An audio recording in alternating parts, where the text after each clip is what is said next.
Christ almighty! What the hell was All that? ships, open fire! This is your captain speaking. All hands to battle station. We have to hold them here. Damn it, stay on them. Don't let them through. We need reinforcements! They're all over us. I can't I shake can't get them. a lock on them, they're moving too fast! Hard to port, hard to port. Too many of them! Where are the fighters? Damage report. I've got one on my tail! Break off, break off. Our shields are gone! Watch your port. They're all over us! There's too many of them. Hard to port! Withdraw, withdraw. Watch your starboard. Stay on him and don't let him We through! need to regroup. Help. Use the coordinates. Where's our reinforcements?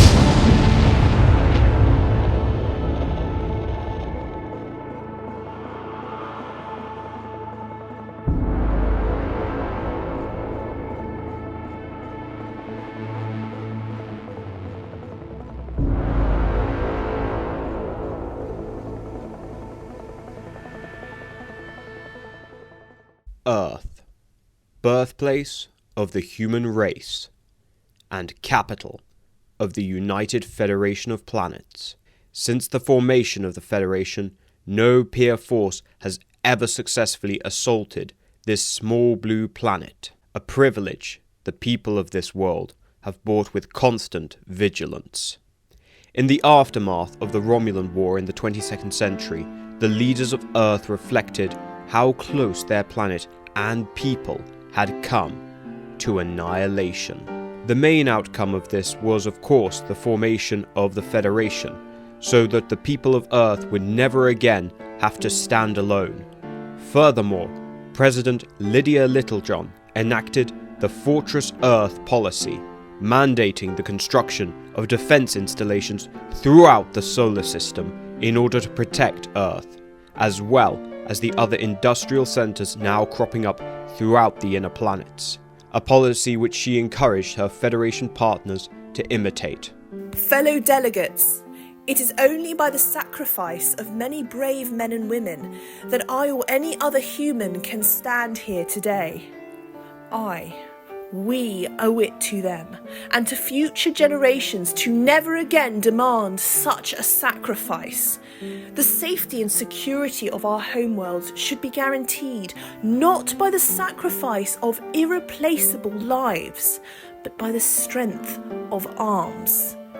Fortifications can be repaired or rebuilt, but broken families cannot.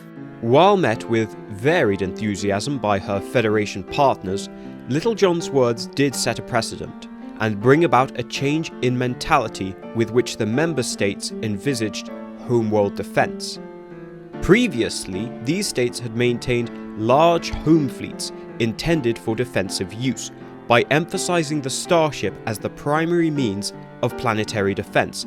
They were more able to adapt and reposition to counter emergent threats, and each home fleet served as a deterrent to their rivals. With the formation of the Federation, however, this changed. Rather than facing a multitude of strategic threats and frontiers, most founding members now had only one strategic frontier, with the flanks of their territories now secured by their neighbours, and with their homeworlds investing in static defences, the home fleets were now free to look outward towards the frontier, allowing Starfleet to maintain a frontier-first strategic policy continuously for 200 years. The end result of which was that the security of the founding homeworlds was now guaranteed by their sheer strategic depth. In order to strike Earth, or any of the founding members, one would have to either conduct a lengthy and risky infiltration or drive Starfleet back from its frontiers with overwhelming military force. While the Dominion had attempted the latter early in the war, their efforts were simply for naught. By the time the Dominion and Cardassians reached the borders of the founding worlds, their fleets were depleted and their supplies exhausted. Since then, the Dominion had changed strategy, opting to conduct bite-and-hold offensives to eat away at Federation territory and encircle and destroy the Allied fleets. The Dominion arriving at the same conclusion as the Klingons and Romulans before them, that no conventional military force could ever hope to strike Earth. such notions were confined to the dreams of only the boldest strategic minds. I am sure many of you relish the prospect of striking Earth. You must banish such vain ambition from your mind. Our purpose, first and foremost, is the eradication of Starfleet. Only then might we hoist our banners from the citadels of San Francisco, London, Moscow, and Beijing. Only then will we carry away their statues and monuments and bring them to rest in the fields of victory. This sentiment, however, was not shared by those inhabiting the Breen Confederacy. Isolated from the rest of the Alpha Quadrant by the treacherous Black Cluster, the Breen are infamous for their xenophobic, isolationist position. The only species to have known consistent contact with the Breen were the Ferengi, and even they had little to show for it. So, you want to know about the Breen?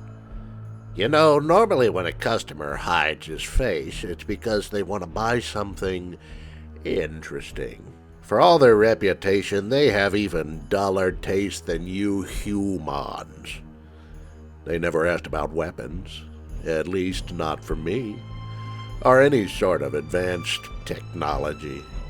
If I didn't know any better, I'd say the Breen were into the simple things like Tulaberry wine, Centauri cheese. But then again, remember the 7th rule of acquisition. While little is known about the Breen, it would appear that the Breen know much about the Federation and Earth itself. Whether this intelligence was gained independently or given by the Dominion, who had several changeling infiltrators on the planet, is unknown.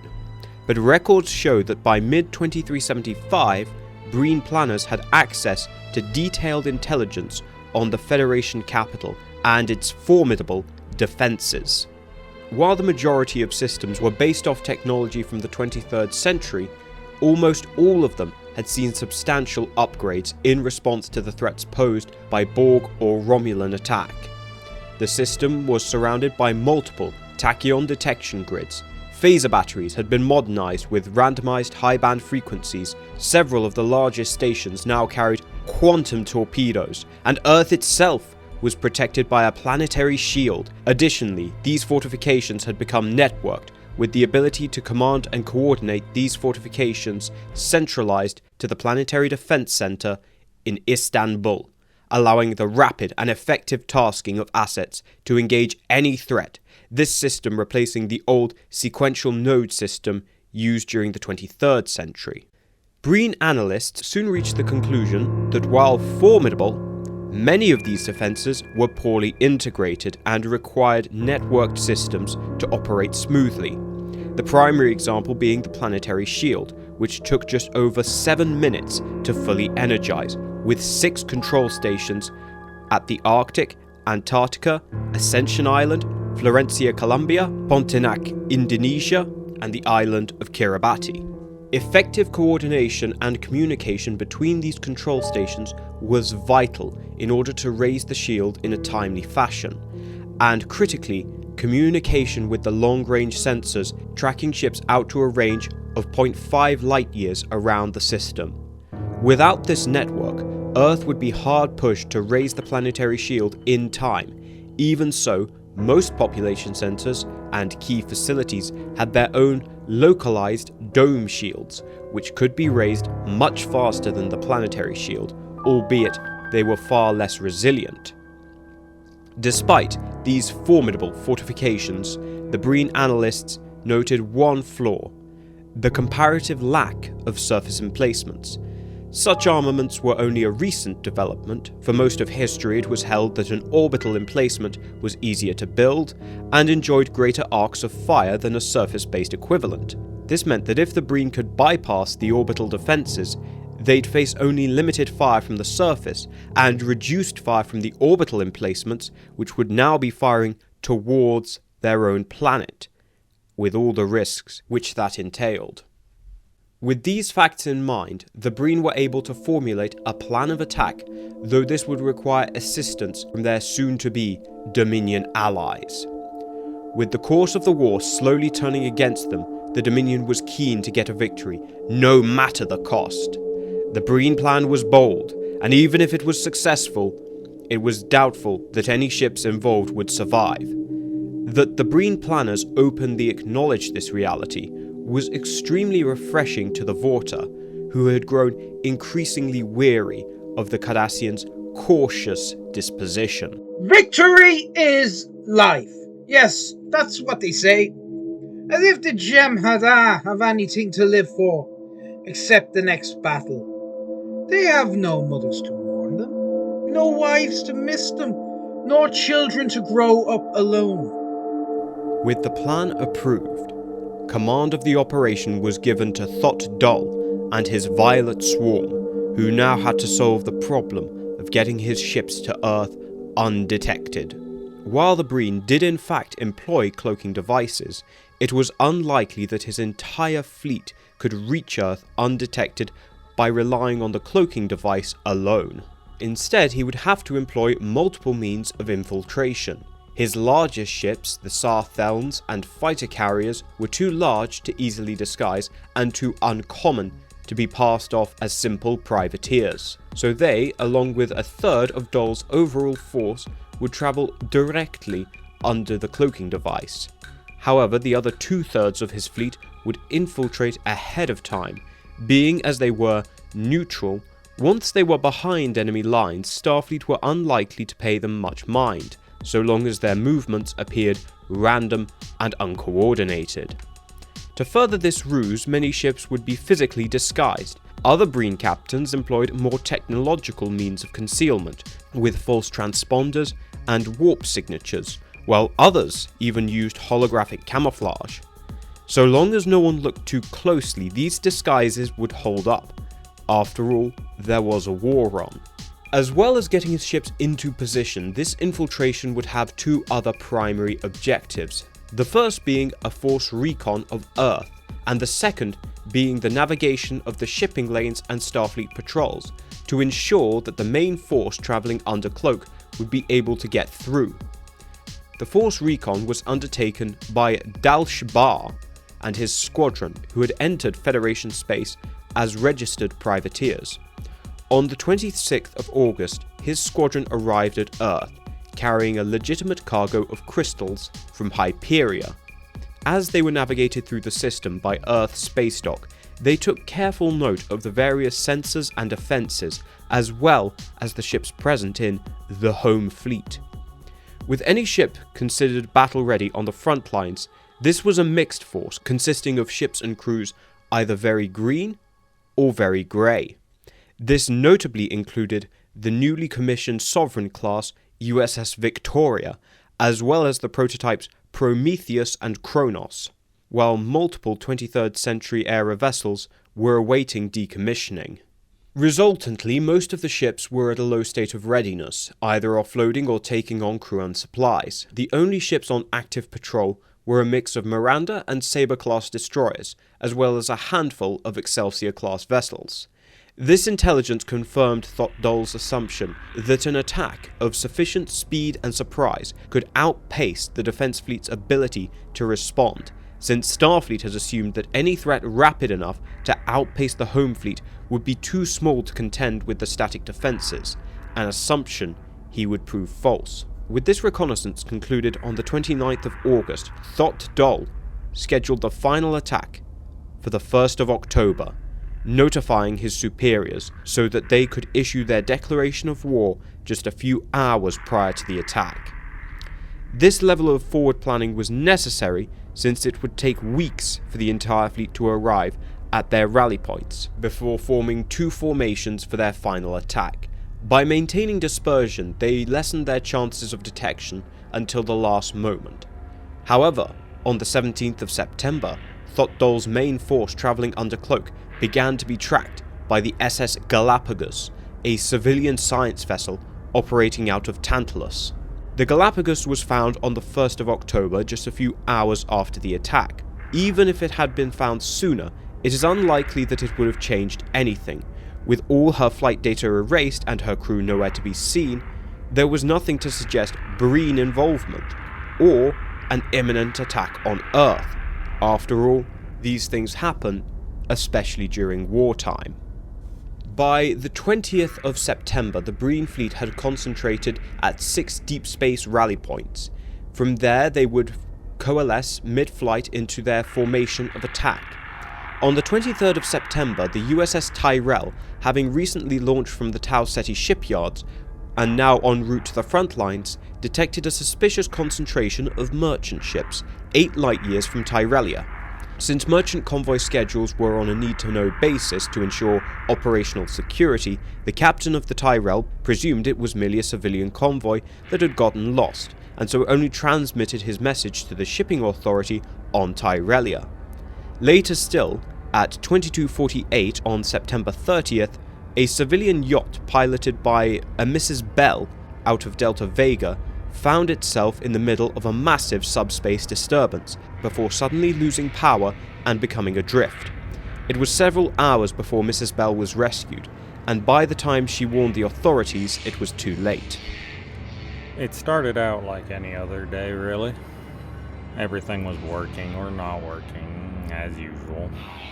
But then, one by one, everything started going wrong.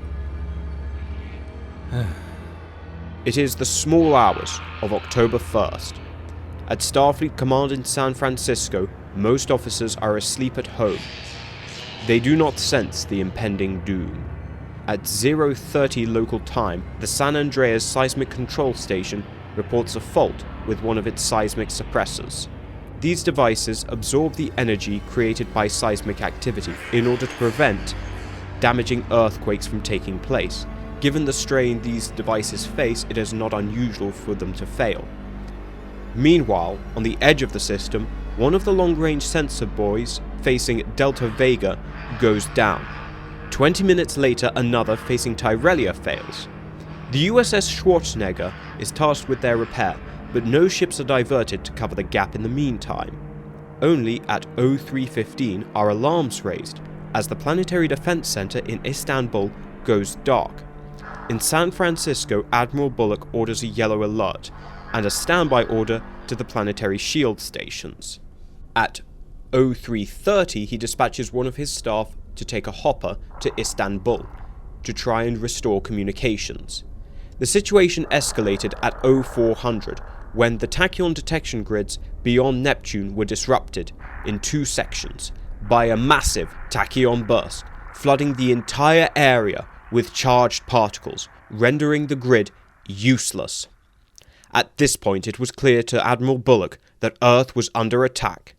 At 0410, he gave the order to raise the planetary shield. Control stations Florentia and Ascension Island failed to acknowledge, preventing the planetary shield from being raised. Simultaneously, the home fleet began trying to get underway, but was hampered as the space stores on Earth's space dock had been sabotaged, leaving only 29 ships already on patrol to defend the planet from a yet unknown enemy force. Meanwhile, back on Earth, 2 more seismic suppressors had gone down at San Andreas, meaning that if an earthquake were to occur, the remaining suppressors would be overloaded. However, seismic scans had suggested that no tectonic events were likely to occur in the next 2 decades, and so the engineers at San Andreas simply got to work repairing the suppressors without informing anyone of the danger. At 0420, the USS Parton, en route to the breach, detected a large number of tachyon signatures exhibiting subspace displacement. Reacting quickly, Captain Argyle fired a full spread of torpedoes at maximum dispersion, revealing over 60 enemy vessels pouring through the gap. But before the Parton could get away, a squadron of Breen destroyers decloaked and ran her down. This large force revealed, Bullock ordered all ships currently underway to take up a position course side of Jupiter, while the ships still getting underway would form a reserve position between Earth and Mercury, ready to counter the second breach or reinforce Bullock. However, when the USS Sato arrived at the second breach to investigate, they surprisingly found no tachyon displacement, suggesting that there was in fact only one enemy force, which Bullock was now closing with on board the USS Victoria. At 0445, his force made visual contact with the enemy, the Federation finally coming face to face with the Breen. Uthot Vought ordered his cluster to commence an open order attack. The extremely agile Breen Pleshbreck destroyers launching hit-and-run attacks on Bullock's force. While his destroyers did little damage, they served as a useful distraction, tying down Bullock's force while his comrades closed in on their prize. Thot Dol, leading the main force, had changed his plan of attack.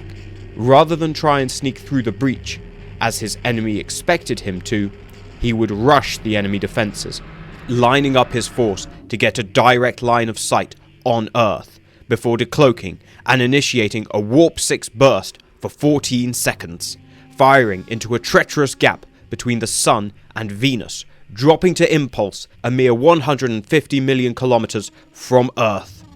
Bullock now realized what was going on, but found himself unable to disentangle himself from the Breen destroyers. Fortunately, Captain Shelby, in command of the reserve, moved quickly, ordering the fleet to initiate a 5-second warp burst at Warp 1, dropping her formation hot on the heels of Thot Dol, who was now moving desperately to get inside of the orbit of the defense platforms.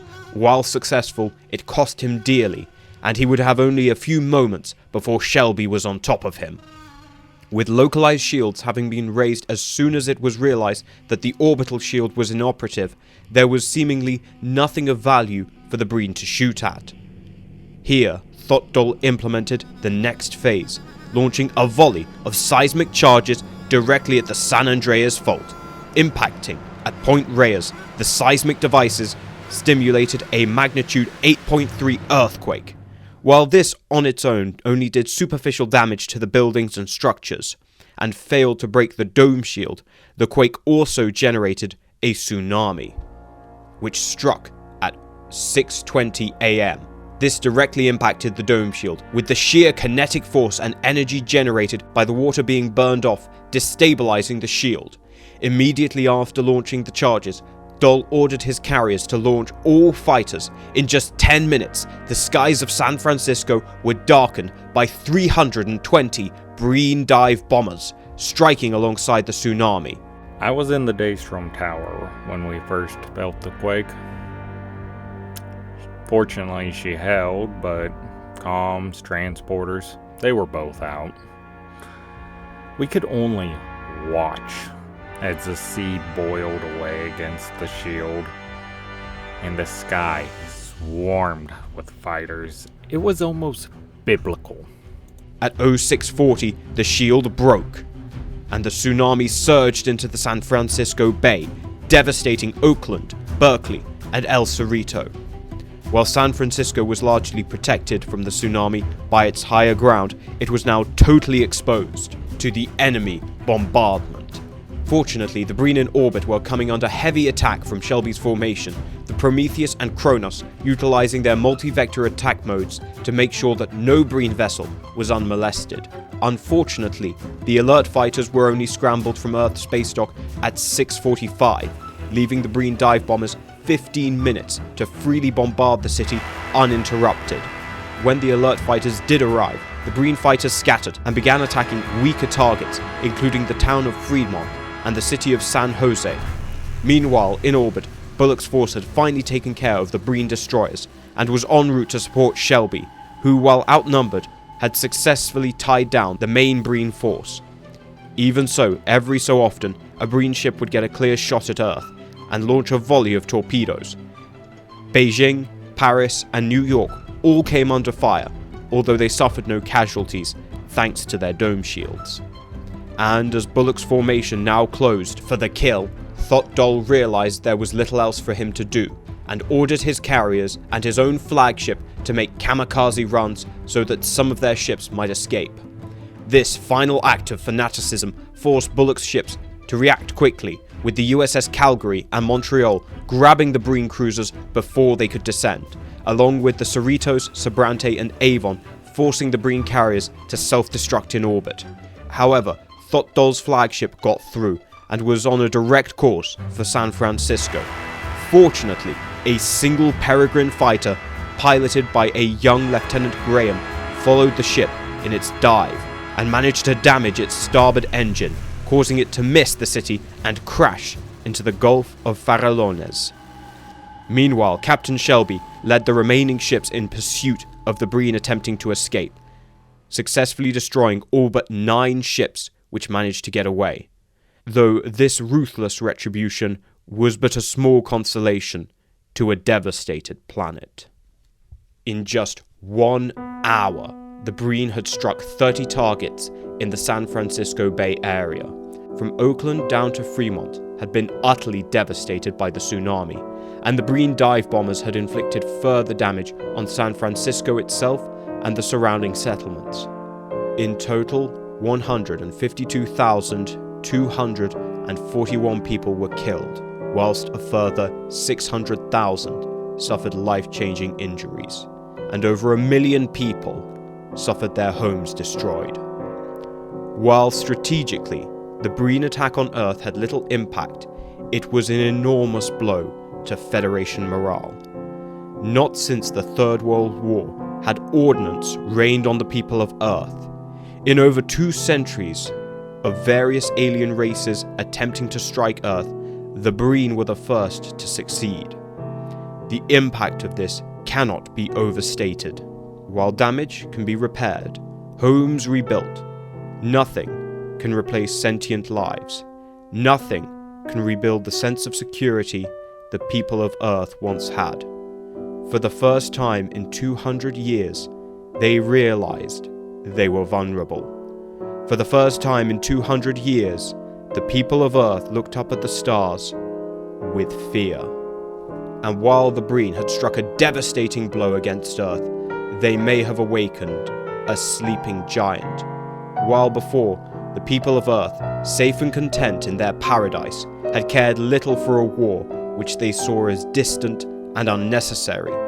Now they would be satisfied with nothing less than total victory, no matter the cost, and no matter what needed to be done. For now, they were filled with a great and terrible resolve.